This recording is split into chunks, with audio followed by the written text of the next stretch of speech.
Hello, everyone. Thank you for joining me today. Today, we're going to look at some basics in the Colorado state budget process. My name is Kim Tenyer, and I'm the Associate Director of Disability Policy at Developmental Pathways.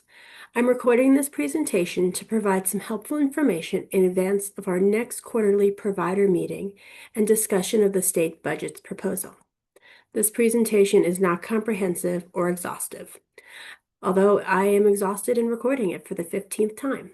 And I hope you will join us in December with lots of questions. My goal today is to really discuss the budget process, and I'm going to warn you, I'm going to try to move through it pretty quickly. Okay, so just some background information about the state budget. The state legislature is tasked with determining or passing the state budget. Think back to your civics classes where the legislature traditionally controls the purse strings. Colorado is constitutionally required to maintain a balanced budget, as are most states. This is unlike the federal government that is allowed to what we call deficit spend or run up a bill of debt. Departments work on their budgets year-round. The governors review these requests and submit a final proposal by November 1st. This year, that budget proposal dropped on December 31st. Happy Halloween! The majority of the state spending goes to 6 departments. Healthcare policy and financing, or through healthcare and our state Medicaid office, gets approximately a third. K-12 through Department of Education gets about another third. And then higher education, human services, corrections, and judicial roughly share the majority of the rest of the spending, with corrections taking up most of it. Look, this is an oversimplification of the spending in the state of Colorado. This is not exhaustive, and there are many departments on here that are not included in my rough overview.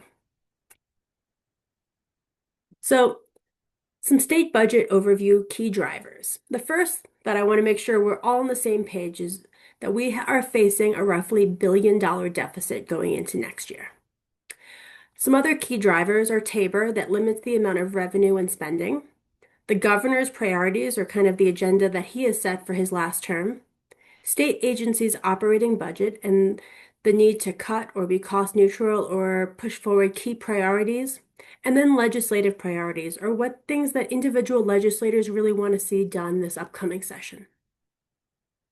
This is a super high overview of the Colorado state budget timeline. What you'll see is it's very cyclical. Think of this as your 30,000-foot view.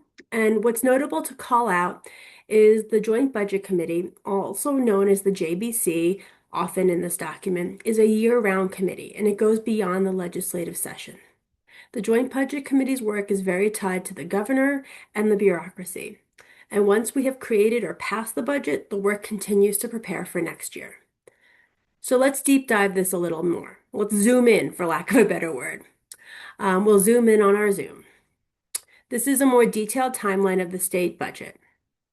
I'm also happy to talk through different advocacy points in the state budget during our quarterly provider meeting.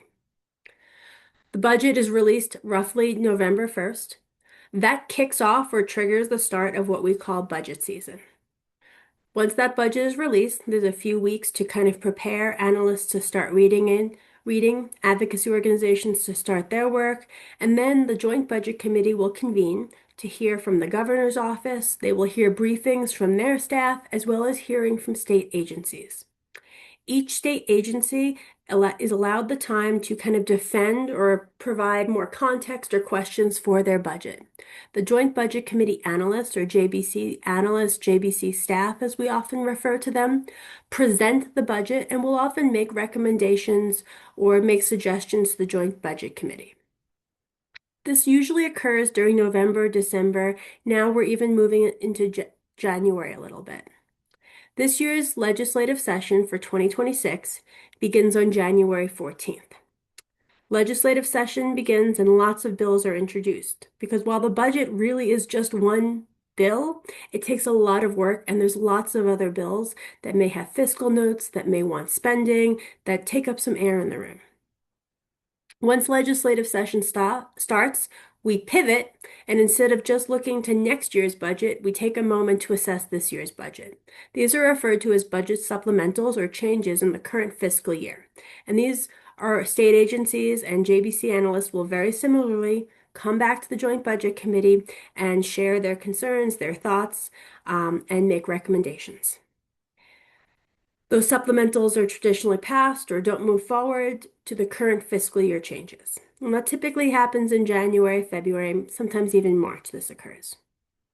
In February and March, we also see figure setting. March is when the quarterly fiscal analysis or fiscal forecast is shared with the Joint Budget Committee. This is where you have legislative staff and the governor's office staff prepare different forecasts to say where the economy is, what revenue is anticipated, and this forecast is what is used to balance the budget, or what the Joint Budget Committee uses to understand how much money is actually available to spend. In March or April, the long bill is introduced, and then the long bill is discussed and voted on. In May or June, the long bill is passed and the governor signs it. The governor can veto the bill. He can also line item veto the bill. Then the remainder of the year is spent implementing it and preparing for next fiscal year's budget. A few things I want to talk to you before I just leave you, and my time is almost up. First is that this is still very early in the process.